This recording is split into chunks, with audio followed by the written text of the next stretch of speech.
Hi, this is Heather Strazinsky and Danielle Rodriguez, and we're with Roundtable Realty. And this is another episode of Real Talk.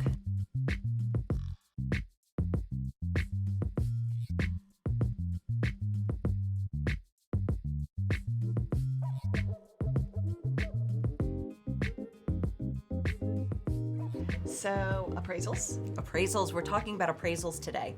Yeah. And what happens if your house doesn't appraise? What is an appraisal?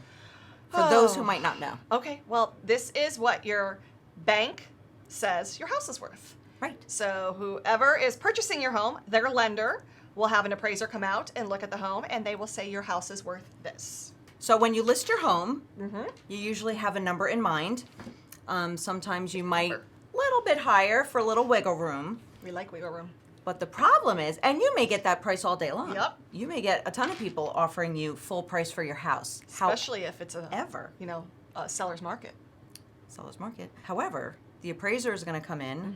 He's going to say, this is what we say your house is worth. There's a lot of different things we can do to try to make sure that the appraiser knows the great features you have and everything like that. And that's probably a topic for another time. But what happens if the appraiser comes back and says, you have a contract for $450,000, but we say the house is only worth $435,000. Oh boy. Two things can happen.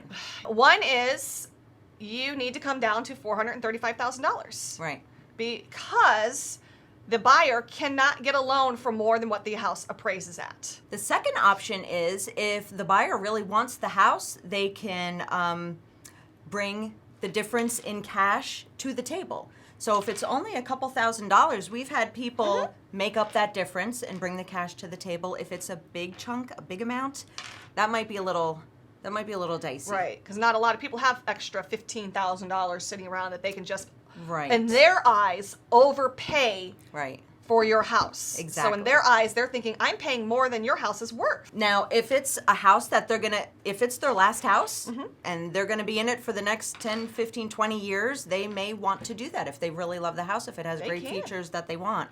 But if they're looking to resell it, you can say, we'll come down half, you come up half. Right. I mean, there are ways around it, but I think what we try to let people know is just know that the buyers cannot get a loan for more than it appraises for. Right, right. And that could be a big deal. We see our sellers asking us that question. So when you want us to overprice your home and you get an offer for that overprice, we warn our sellers it may not appraise, and this is what can happen. Right. We really work hard to price the home the way an appraiser would. But every once in a while, that will come up because as single agents, you have the obedience factor. But we do try to educate and explain, why we're doing it and why we're pricing it that way. What if my house doesn't appraise? Yeah.